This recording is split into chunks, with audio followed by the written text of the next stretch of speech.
It's nice because now I'm working with young people. There's something I like to say when we begin to work together. Of course, we are there together to create something, but I say the first thing that we have to do is to have a human experience together. We're siblings, you and I, in that way. Yeah. Absolutely. Yeah.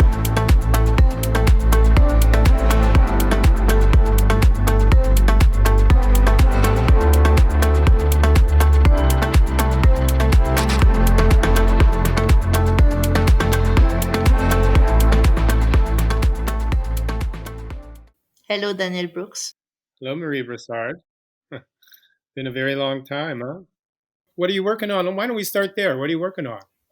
What's in your hobby? Okay.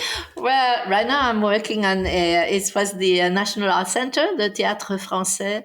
They asked me to open a new series that they will have every year. It's their intention is to encourage young people coming out of school. So I will direct a new creation with 9 young people just coming out of theater school, different theater school. So we are making a creation. So that's one thing. And I finished a film script, so I might do a film. Oh, yeah. And I'm working on projects for touring 2 of my production, Violence and The Fury of My Thoughts. That is a show that I staged 10 years ago, but that is still touring. So lots of things. I'm doing well. And still lots of fury in your thoughts? In hers, yes. Uh-huh. In mine, not so much. Okay. So, Marie, why don't we talk a little bit about creation, which is fundamentally what you do, yes? I totally agree. And maybe you could explain to people who are listening what you mean by creation. Well, I started, to do creations when I was super young. Even before I went to the theater school, I was blessed to meet amazing people in my youth when I was 14 or 15. They were creating from novels or, theater play very little. It was more adaptation of novels and stuff. And at the time, I was more interested in staging, in creating costumes and things like that. So I did a little bit of everything. And actually, it's fun because I saw an interview of you before this talk. And I was very interested in one thing you were saying about your collaborators, that you like to have to work with people who are moving between roles. And I think we have that in common, which is that I like to surround myself with people who are creative, intelligent, and who like to play and to have fun making constructions with me. And for me, I've been doing that all my career since even before I met Robert Lepage in the school where we were working. And my starting point, and I think it might be similar for you, is that I was an actress.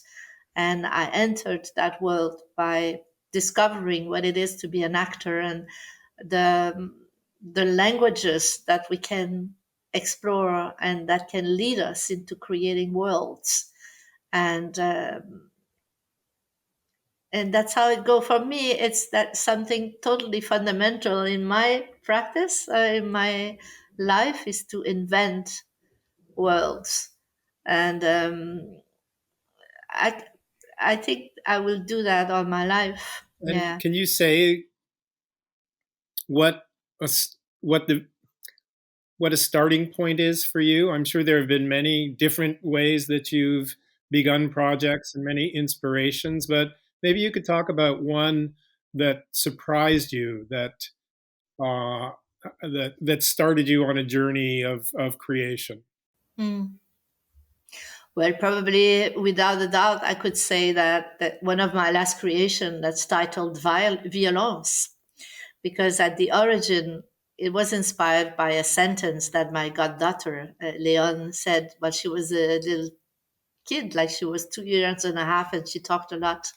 And I brought a book from Japan for her with landscapes in it. And at one point, she pointed a dot in the sky of a landscape, and she said, "Look, it looks like a small Japanese flower that hasn't been born yet." And it's great That's good. from a little kid. Yeah.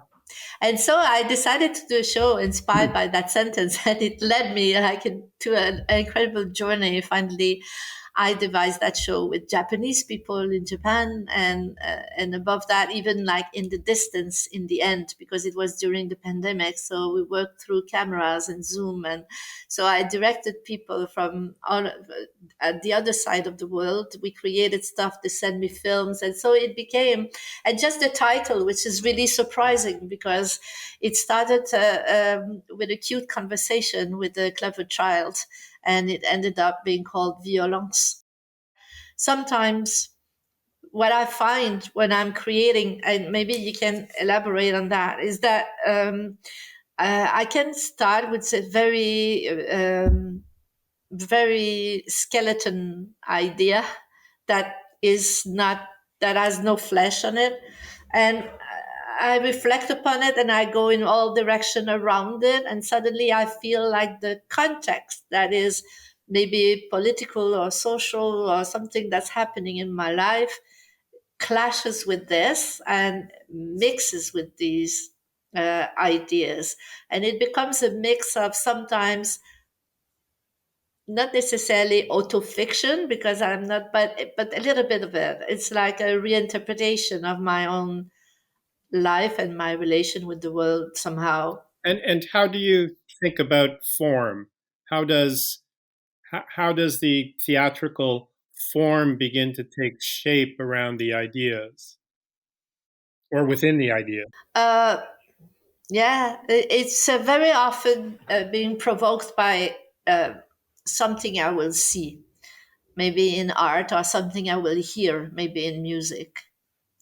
For Violence, I think that the big shock for me, there were two of them. First, during a residency, we were in Marseille, and we were in the harbor, and we were looking at the sea that was like endless, like this. When you see the Yes. horizon, it is so beautiful. So the set was inspired by that pier that was going on the sea, made me think of people jumping off bridges somehow, like the attraction of death. And so this, and then later I was in Tokyo and I saw an exhibition that's called Catastrophe and the Power of Art. How art can influence the world, or something like that.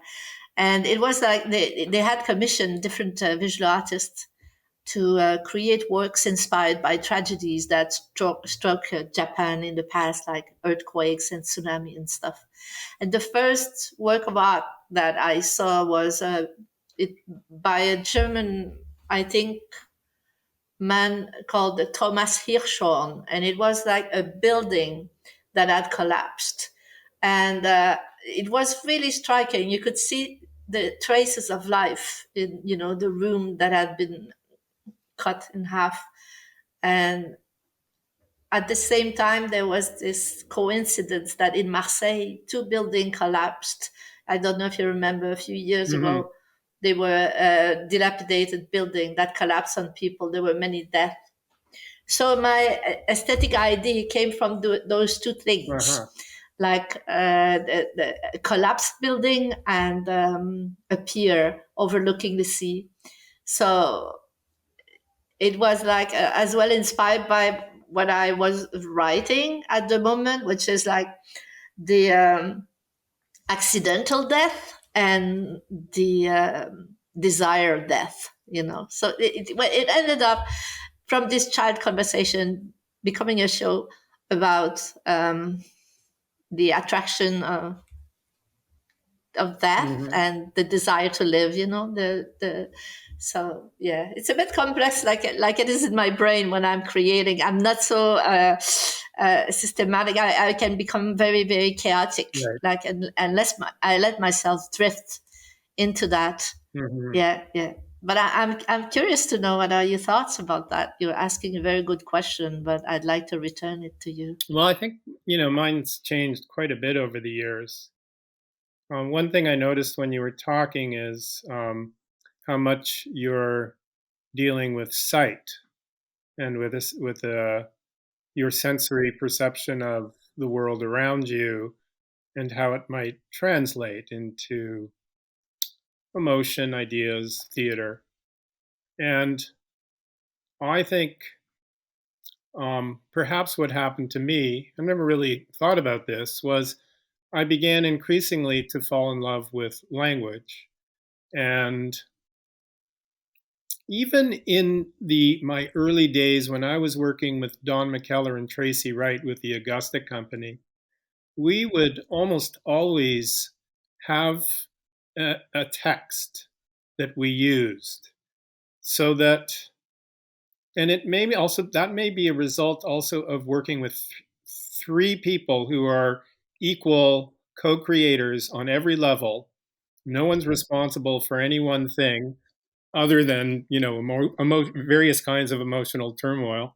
Um, so we always used an external text, so there was something that we could go to in times of utter chaos and distress that would give us some, well, we could read it together to ground ourselves, but also gave us something to bounce against, to deconstruct, to satirize, to play with its assumptions, play with its place in the world. And it often was a very central source in inspiring the work that we did together for something like 8 or 10 years. So we would use a text by Pinter, or we used Stanislavski's Building a Character once. Various things that really helped us create in a practical as well as aesthetic and emotional way. Um, so the three of us had a, particularly chaotic creation process, but also a kind of aesthetic that we built around us that was very intentional in terms of what we wanted the audience to experience, and what we wanted to do with ideas about beauty, or coherence or rationality or sensuality. So even though there was always some politics in our show, underneath it was a much more elemental human um, essence that I think everything was trying to form around and create the structure of our story, the aesthetics of the stage. We never wanted to please people too much. Um, and of course, hopefully, I'm sure we all hoped that in not pleasing them, we would please them. Um, and that was a very specific creation, chaotic, that we shared together for a very special time. Um, but I've done it other ways as well, and it always depends on who you're doing it with and what the generative source of it is. And intentions change, but I suspect that we all, um, artists who work over a period of time develop a kind of source of intention and inspiration that doesn't change that much.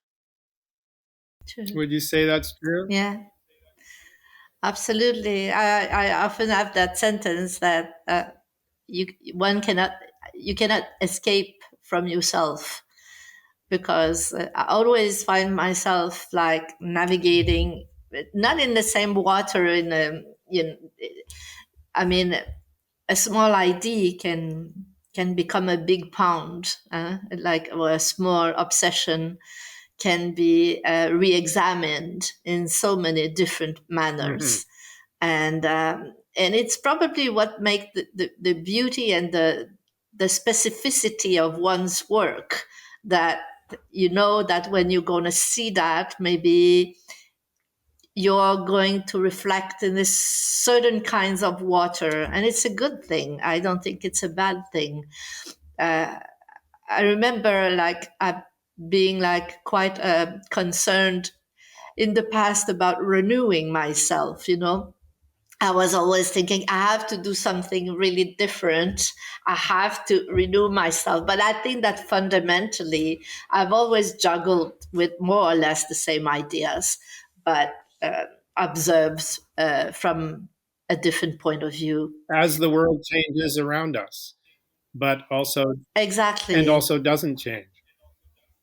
And also doesn't change. I remember I have a flash, but it's a long time ago. I remember the first time I think I saw one of you play. And what struck me and impressed me and moved me was the way you were using a light and sound. And I remember that you could create in a fraction of a second, you could switch from one landscape to the other with such intelligence. I remember that, like these flashes of light related with sound, and suddenly you are somewhere else. And I think that um, as much as I remember the profound, because I remember Tracy as well, and I saw some of your work then, and I remember how profound it was, and simple at the same time, and human. And I remember as well the aesthetic that I loved, that I thought was very full of meaning somehow, the way you were using those different languages. And I thought, okay, this is theater as a whole. This is what theater can be. That is uh, an amalgam of all these elements, where light and sound and text and everything becomes like sort of alphabet. I've always felt that ultimately every choice you make in the work that you create, and whether it's your approach to light or the materials of a set, or um, how you think about harmony and balance, or tension and chaos, and their importance. And ultimately, everything for me is partially measured in terms of what kind of relationship am I creating with the world? And by the world, of course, I mean the audience, but that's the world for a performer and for a theater maker. And I've always felt that every choice you make is there's an expression from Jean-Luc Godard. I think it's an overstatement, but I also think it's great, which is every tracking shot is a moral choice. And there is there's really something to that. And I feel that way about everything we choose to do in the theater, even, and perhaps even most importantly, and I think you'll agree with this, how you work with your collaborators. Oh The yeah, spirit of work with I the collaborators is very much a part of what will be communicated to the audience. yeah. That process is content. Totally. I totally agree with that. It's nice because now I'm working with young people, and so, but still with my collaborators. And there's something I like to say when we begin to work together. I would say that, of course, we are there together to create something. Hopefully, it will be interesting for people to see, and hopefully, it will be profound and rich and interesting. But I say the first thing that we have to do is to have a human experience together. And That's the most important thing. We're And we're from siblings, you and I, in that way. yeah, Absolutely. yeah, Yeah. yeah, yeah. And I will never like. I always work with. I'm very lucky, and maybe I have a good instinct in choosing my collaborators. But they are all interesting people, each and one of them. No matter if they are working on the technical side, on music, or set and all. Those are all people I love, and with whom I'm totally happy to go have a drink, have a meal, or share, thoughts and have real deep conversations and have fun because we laugh a lot as well. It's Mhm. important for me a lot. Laughter is so important. And It's the best it's so important. exercise, maybe aside from sex, but yeah. Yeah, it's so important. Yeah. And so, yeah, for me, like this life experience is the most important. I don't really care about, well, I mean, it, I think somehow I've always, in my practice, I work with Robert Lepage, of course, at the beginning for many years. But then when I started my company, the thing that was most important to me was to stay independent, to be free and independent, so that I could choose whomever I wanted to work with and on whatever I wanted to work on. It was important to me. And so I've been I didn't become rich for that, or not necessarily for that, but I wanted to be outside of the institutions, although these institutions, they helped me a lot. But by doing that, for example, now I'm in my studio. It looks nothing that fancy thing, but it's very, very cozy and welcoming. I'm working in front of a window. Sometimes people stop by and to have a conversation or drink a beer with me. And for me, this is super precious. The place, I mean, you can sit, you can watch film, you can just like have a drink. It's just like it goes over the border of, usually we go in a rehearsal house, and I want us to have meal together. I want us to laugh. I want us to read and watch films. And so it becomes like the almost the play, although we're not going to talk about that, but the story and the nature and the fabric of our human experience will be in the show, Yes. and it will be transmitted to Yes. the people in the audience. They'll feel Absolutely. that. So, Mm. as you know, I have an illness that is not going to be cured, and the last show I just opened last week was a production of Chekhov's The Seagull, and Yeah. every actor and every artist entering into the project was very aware of my situation. And although I think I often have a very, very positive and creative rehearsal environment, this time there was something about that reality that, this could very likely be the last show that I do, that made everybody so attentive and committed and respectful of the work that we were doing. And I think gave everybody the idea that this was important. And as a result, the spirit in our rehearsal room was extraordinary. The Yeah. freedom people felt, their dedication. Um, I've never felt such a thorough energy from a cast as I experienced in this particular moment. And that is, to me, so if we were to talk about theater in the most general sense, that defines theater to me. There's something Oh, about it yeah. that is about a present human social energy that is happening because of certain circumstances, certain times, certain accidents of meetings of people. Um, Yeah. so, for instance, I love high school theater. Yeah, It's the importance of the event to the audience, and when you have that, you have exciting theater. It may be unsophisticated, it may be awkward and weird, but there's some vitality and beauty to it. And I always feel like that's somehow our job, is to create a space in which we all feel that something important is happening, something vital, which is our lives.